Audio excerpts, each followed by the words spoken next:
días, estamos aquí en Politicón Televisión, agradeciéndoles por supuesto el favor de su atención. Este día nos acompaña y me da mucho gusto, la verdad, tenerlo aquí en esta mesa porque es un hombre de gran polémica, un asunto que detrás de su figura, de su persona, de su historia en la vida política, económica de Ciudad Juárez, están muchas cosas muy interesantes. Y me voy a referir al empresario Carlos Chavira, un hombre que de alguna manera fue señalado en 2011, 2012, después de aquel evento de Juárez Competitiva, por haber cometido un fraude. Y bueno, muchos dicen que hablar de Carlos Chavira es hablar de fraude, que es sinónimo de fraude. Carlos, gracias por estar con nosotros. Gracias, Mario Héctor, con mucho agradecimiento y aprecio la invitación que me haces para participar contigo en esta charla. Un saludo también a todo tu auditorio. Pues agradecer primero que nada estar aquí contigo. Bueno, nada más quisiera de entrada dejar muy en claro, usaste la palabra fraude, que está asociado a un hecho ilegal, a un delito. Eso es exactamente lo que está enfrentando ante tribunales, ante la justicia estatal y federal, el personaje que se atrevió a inventarme falsedades, que se llamaba César Duarte y era gobernador del estado de Chihuahua. Este personaje, que es el que hizo señalamientos falsos, que los inventó, me acusaron de una confabulación con Mikhail Gorbachev, con Rudolf Giuliani, con el grupo Maná, con OCESA, la principal empresa promotora de espectáculos de América Latina. Pues es una historia ridícula que no se sostuvo jamás, pero además quiero ser muy claro, el personaje corrupto, ladrón, que ahorita está penando en la cárcel una condena y que va a enfrentar tribunales, es el mismo que inventó esta acusación, el personaje que se caracteriza por ser uno de los gobernadores más corruptos en la historia del estado de Chihuahua y de México, que ya es decir. Entonces, poniendo en contexto eso, pues más bien yo quisiera subrayar no tanto una acusación supuesta de fraude. Este personaje caricaturesco que lo único que provocó fue un quebranto gravísimo a las finanzas del estado de Chihuahua y que debe pagar por ello, pero debe buscarse que se restituya todo lo que se robó. Emprendió algunas campañas contra algunas personas que a lo mejor fuimos incómodos por señalamientos claros, abiertos que hicimos de su corrupción y de todos los malos manejos que estaba enfrentando. ¿Un asunto de consigna? ¿Consideras que este fue un asunto de consigna, el hecho de que el exgobernador César Duarte se señalara en esta operación irregular, presuntamente irregular, con el asunto de los 20 o 22 millones de pesos que dicen se pagó a Maná y que algunos refieren que no costaba tanto, ¿no? Entonces, obviamente, pues hubo la sospecha o se generó una sospecha y de allí parte pues todo este escándalo en el que se involucra a Carlos Chavira. No, yo diría que no, ese no fue el tema. El tema fue que yo era candidato a la presidencia nacional de Coparmex. Quiero ser muy claro y quiero destacar el hecho de que Duarte, en complicidad con la dirigencia nacional de Coparmex de ese momento, encabezada por Gerardo Gutiérrez Candiani y luego operada por Gustavo de Hoyos, quien fue el instrumentador de esta canallada en donde se buscó descalificarme. Curiosamente, abre un expediente absolutamente sin ningún contenido de nada, 3 días antes de que registre mi candidatura a la presidencia nacional de Coparmex. Entonces, el tema no es unas acusaciones imaginarias que jamás tuvieron sustento. No lo tuvieron, que cuando finalmente Duarte, muchos meses después, decide en la oscuridad consignar ese expediente para que se me libre una orden de aprehensión, que es cuando finalmente nos enteramos de las mentiras y las falsedades que dijo. Jamás lo que tú acabas de decir existió en los expedientes. Acabas de mencionar un supuesto fraude con Maná y porque sí valía y porque no valía. Bueno, eso no aparece. Yo hablé de la percepción en ese momento, ¿no? En ese momento de lo que de alguna forma se informó, se filtró, se manejó. Inclusive, creo que hasta se manipularon medios de comunicación, porque yo esta mañana, revisando algunos apuntes, me encontré con una cita de Reporte Índigo, por ejemplo, en el que decía que en tu asunto hubo quienes aprovecharon la desgracia para hacer negocio, y se refería obviamente a tu persona. Yo me supongo que se trató de un asunto de consigna, por lo que tú ya referiste ahorita de tu incursión en la política nacional de Coparmex, pero por lo otro, también obviamente el interés del gobernador de Chihuahua de tener posiblemente una alianza, un acuerdo con estos personajes a nivel nacional. Así fue tal como lo señalé yo en su momento públicamente. Efectivamente hubo un tema de complicidad entre estos personajes para encubrir por parte de ellos esquemas de corrupción de ellos sí, con desviación de recursos federales que tenían bajo su encargo como dirigentes de Coparmex para un programa muy importante de apoyo a los centros empresariales que se denominaba México Emprende, y que tenía que bajar a implementar esquemas más modernos de infraestructura para los centros empresariales de Coparmex. Ese dinero lo desaparecieron y después andaban buscando, hubo un señalamiento de corrupción y de amenaza de acusación de peculado contra la dirigencia nacional de Coparmex, que se cuidó mucho de dar a conocer Gustavo de Hoyos. Entonces la pantalla de humo, la nube de humo que decidieron para descalificar mi candidatura y que no escalara esto, y Duarte a cambio recibir en contraparte apoyos para encubrir su corrupción y todo su mal gobierno, como quedó registrado los años siguientes, tal como yo lo denuncié en su momento. Entonces, sí quiero dejar muy en claro, esto fue una nube de humo.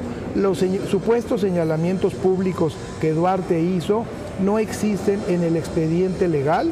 Déjame te aclaro, el expediente legal, para que lo sepa el público, se integra por más de 10,000 hojas, de las cuales la mitad son recortes de periódico de Duarte y la otra mitad son expedientes históricos de los consejos directivos de Coparmex de Ciudad Juárez de los últimos 50 años. Yo no sé cuál fue la motivación de hacerlo.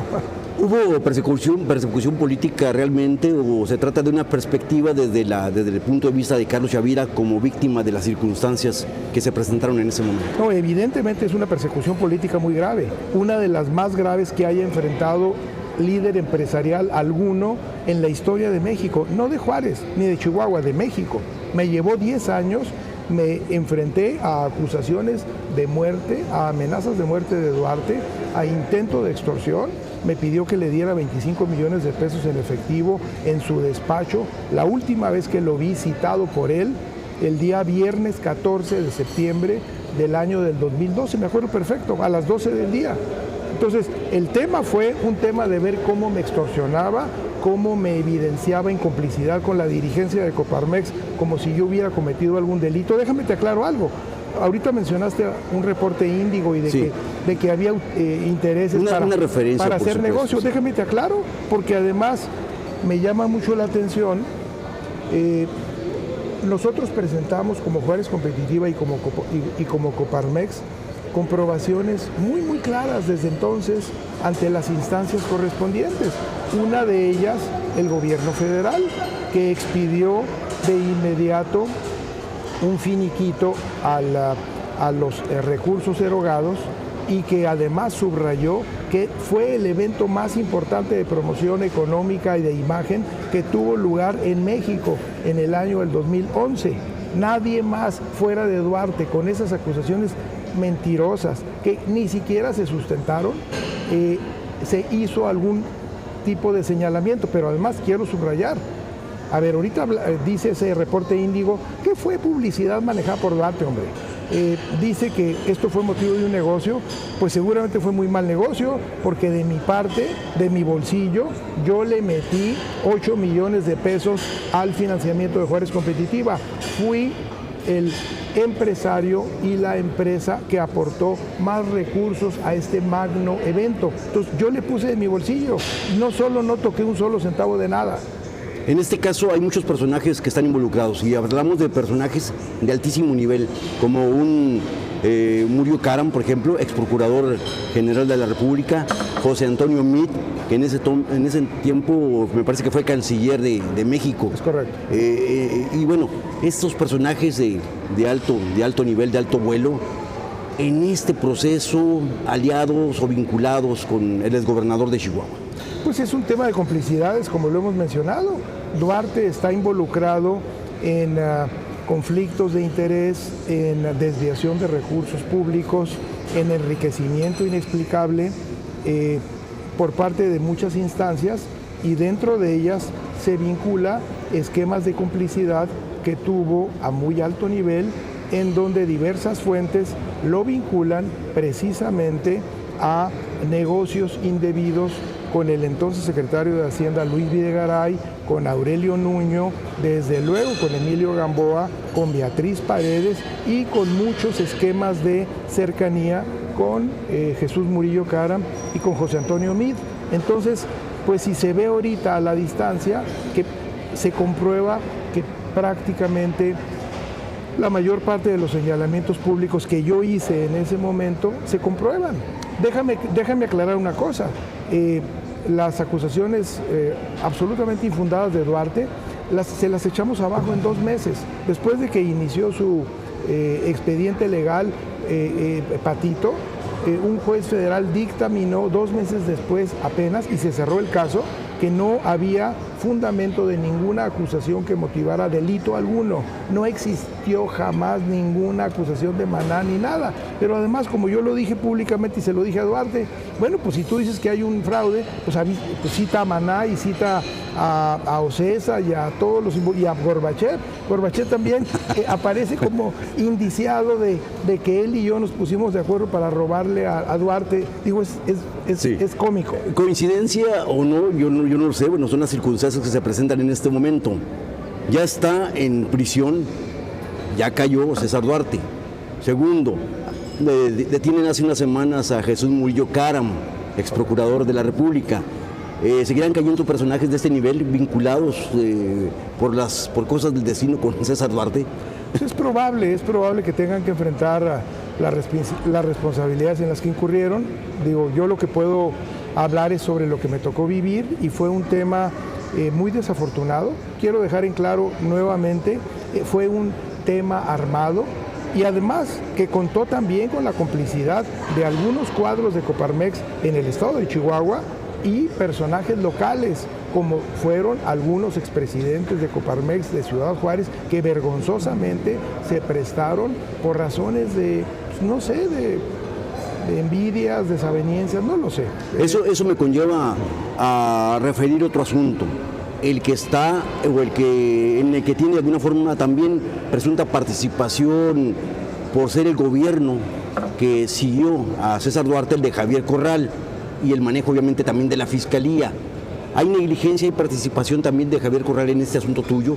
Porque tengo entendido que este caso también de alguna forma fue consultado con el gobierno de Javier Corral. ¿Tu caso? Bueno, pues eso habría que preguntárselo a Javier Corral. La realidad es que sí me enfrenté a una continuidad inexplicable de este proceso absurdo de persecución política, y en donde también, como lo denunciamos en su momento, personajes muy vinculados a Duarte, como el ex fiscal César Augusto Peniche, que antes fue delegado de la PGR, este personaje lo subrayamos públicamente y jamás recibimos un solo desmentido. Peniche se prestó a una complicidad con Duarte, y Duarte me lo anticipó, ya le hablé, ya le ordené, fueron sus palabras, ya le ordené a Peniche. Entonces delegado de la PGR. De la PGR, ya le ordené que te lleve a cabo una investigación y te acuse también penalmente en el ámbito federal, a ver cómo te va. si es que no respondes, a entregarme los 25 millones de pesos que me estás pidiendo. Fue una cosa gravísima. Peniche, vergonzosamente, jamás me citó a declarar, a pesar de que yo solicité presentarme, testificar si había algún tema. Sí. No hubo ninguno. Peniche siguió las directrices de Duarte, intentó infructuosamente involucrar al gobierno federal, y para ello le pidió a la Secretaría de Economía Federal que por favor, de veras es cómico, que por favor también procediera a alguna acusación legal en mi contra. La Secretaría de Economía le dice, no existe ningún tema de nada, ¿de qué quieres que lo acusemos? Pues sí, es un ejemplo de lo que él encabezó. Así dice la respuesta de Economía, que Peniche se guardó mucho de dar a conocer públicamente. Y después, poco tiempo después, Peniche vergonzosamente tuvo que suscribir un acuerdo de los que no hace la PGR jamás, un acuerdo de mandar al expediente por no delito la supuesta acusación y el intento de ver cómo me dañaba a nivel federal el propio César Duarte. Sí. Ese es el destino que han venido corriendo todos ellos. Sí, les comento a nuestro auditorio que hace unos meses estuvo Carlos Chavira en una entrevista con los periodistas, con Álvaro Delgado y con Alejandro Páez. Esta entrevista obviamente se transmitió por todos los rincones del país, y en ella nuestro amigo aquí presente, nuestro entrevistado Carlos Chavira, refirió que viene una demanda por daños y perjuicios, hasta donde realmente la posibilidad de que esto avance y que nuevamente pues haga otro proceso judicial que pudiera ser desgastante. En su momento lo señalamos, ejerceré todas las acciones legales que a mi derecho convengan, dentro de ellas desde luego la posibilidad de encauzar una demanda por daños y perjuicios al gobierno del estado de Chihuahua y a César Duarte en lo personal por todo el daño que se me causó de tipo moral, económico, físico, político, público en mi imagen. Duarte llegó a encauzar, aunque es poco conocido, no solo amenazas de muerte. A un hermano mío lo secuestraron policías estatales y fue sometido a golpes y a un simulacro de ejecución para que me obligara a declarar públicamente que yo era culpable de las acusaciones absurdas de Duarte. Eso es un delito. Sí, ¿por qué ese delito no se conoció? Perdón. Porque esto que tú estás señalando en este momento realmente no tuvo la trascendencia, a pesar de ser un asunto muy, muy delicado que vinculaba al exgobernador y a la gente que obviamente operó. Bueno, los señalamientos han sido públicos, hasta por el gobierno que sucedió a Duarte. Duarte tenía mucha vinculación con todos los medios, ocultó en una estrategia que también hemos denunciado, ocultó muchos hechos, muchas circunstancias. Todo era ver cómo pues, se le adulaba y cómo no había violencia en Chihuahua. Todo fue un gran encubrimiento en los medios. Esa es la realidad. Lógicamente mi tema estaba prohibido tocarlo en muchos medios. Tuve testimonios en otros casos de periodistas nacionales que me dijeron que Duarte había abierto una bolsa de recursos para apoyar a aquellos medios que no tocaran mi tema. Primero estaba muy interesado en que se tocara, junto con Gustavo de Hoyos, para descalificar mi candidatura a la presidencia nacional. Cuando hacen ello, y entonces en donde Coparmex vergonzosamente, por primera vez en la historia de más de 90 años, descalifica mi candidatura,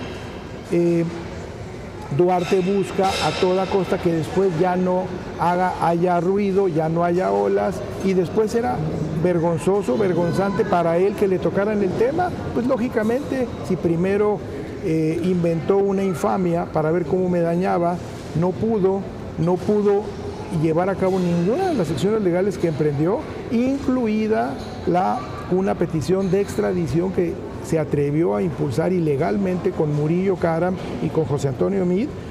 Curiosamente,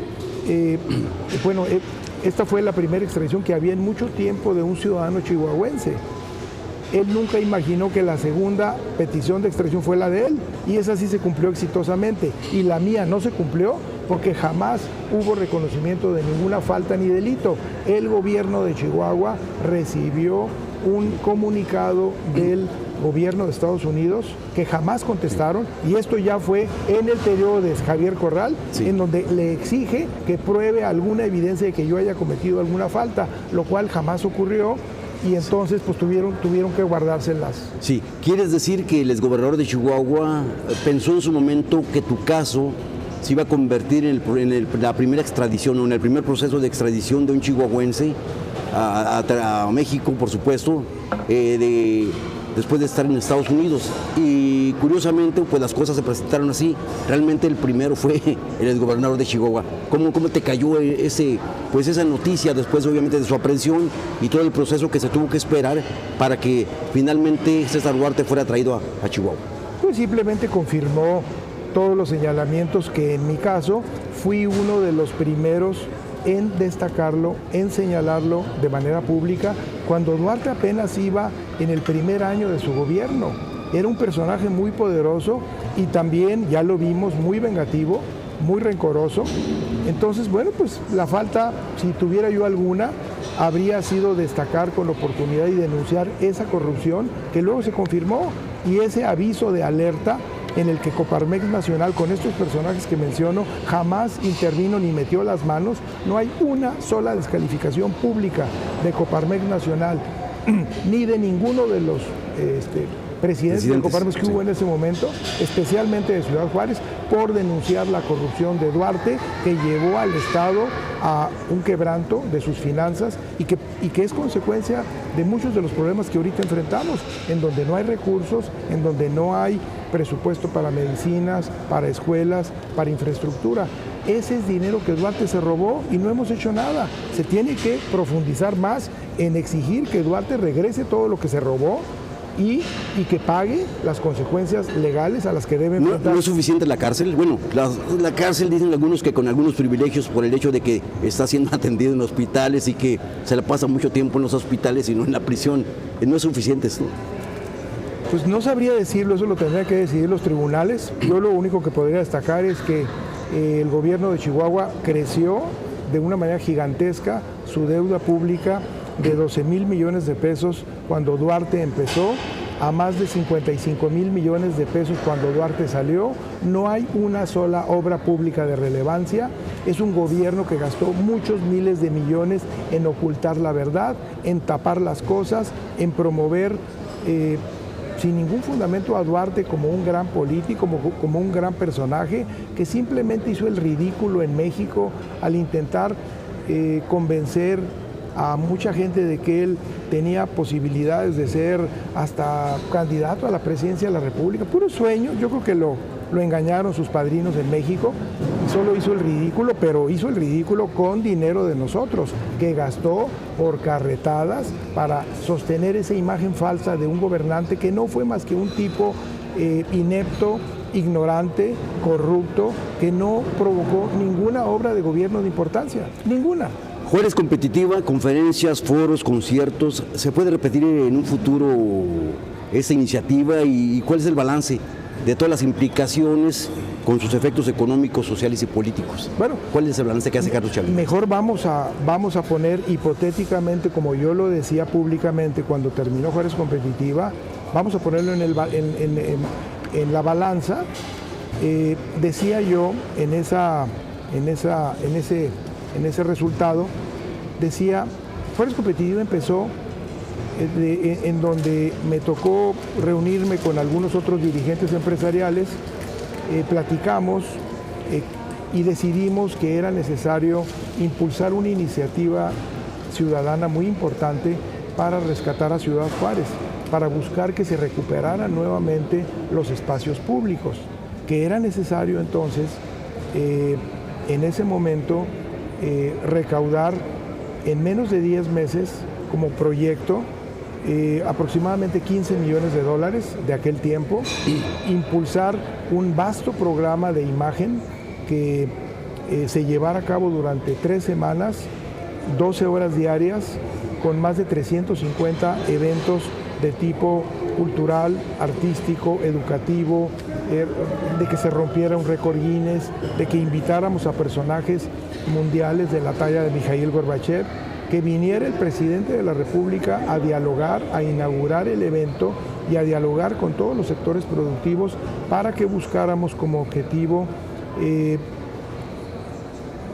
que vinieran a Ciudad Juárez al menos 18 proyectos de inversión que significaran un monto superior a los $300 millones y que pudiera participar por lo menos de 1 millón a 1.200.000 personas y que no hubiera un solo incidente de inseguridad. Cuando lo planteamos de esa forma, pues todo el mundo se rió, porque era una cosa absurda, fuera totalmente de la realidad. Y además, déjame decirte, se ve como irrepetible, pero por eso yo le pregunto a Carlos Chavira, ¿sería posible de alguna forma llegar a otra iniciativa de Juárez competitiva o al menos algo parecido? Bueno, lo que acabo de mencionar es lo que se logró en los momentos más difíciles de Juárez, con una escala de violencia que nos ponía como la ciudad más violenta del mundo en ese momento. Ese es el balance.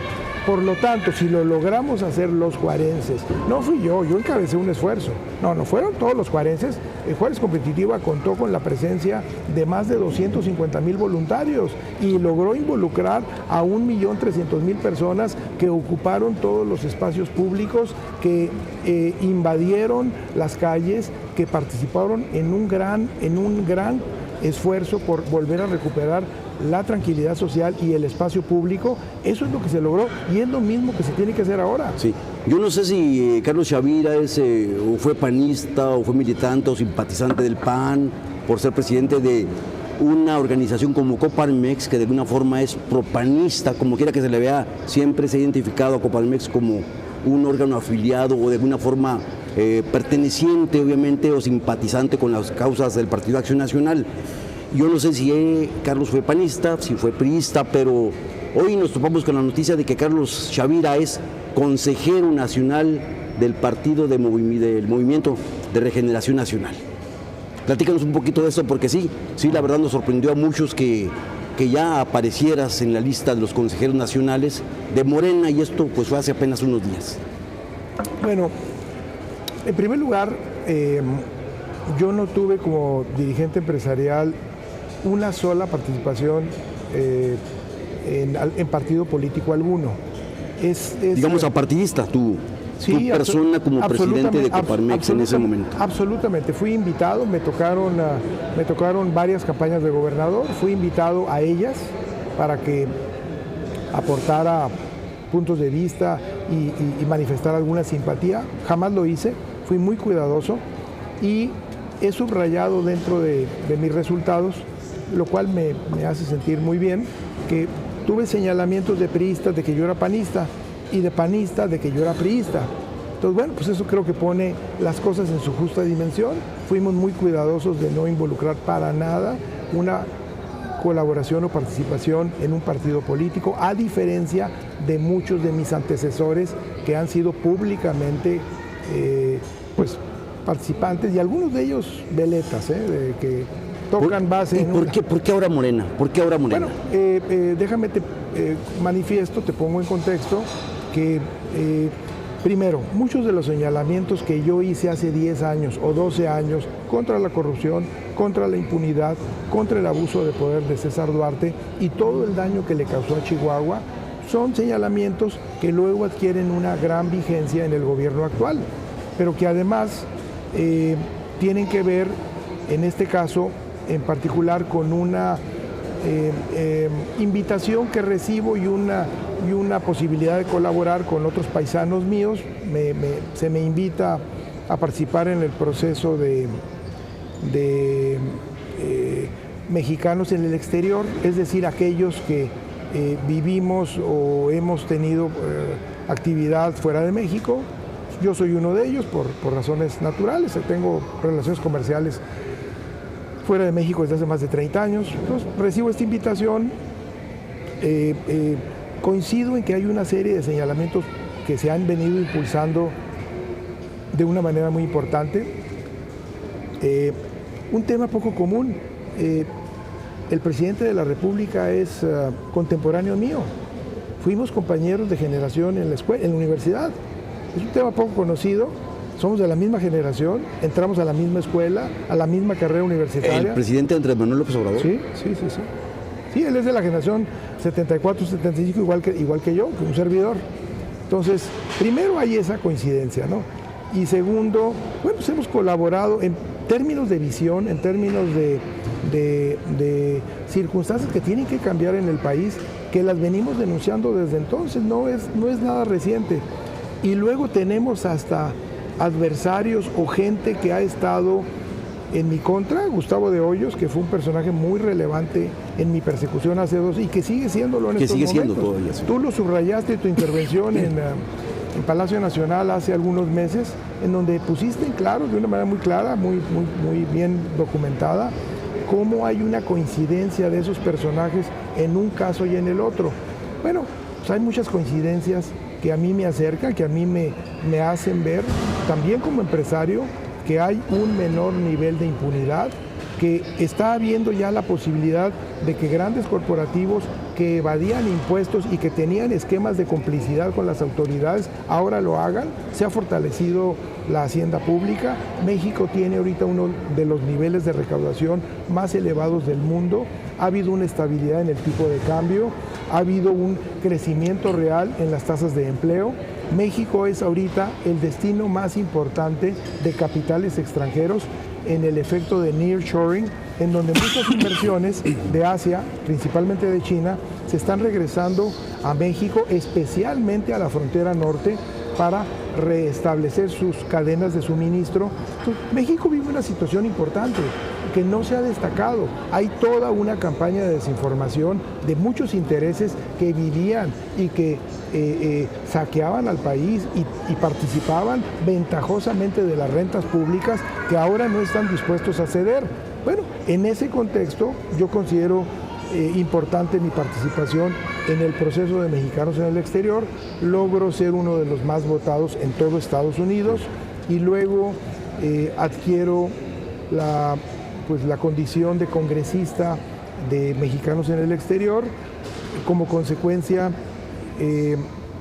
puedo participar con pleno derecho de voz y voto en el último congreso, más reciente Congreso Nacional que llevó a cabo Morena, y me toca ser electo también como consejero nacional, en donde en un universo de más de 4,000 congresistas se seleccionan a 200 congresistas.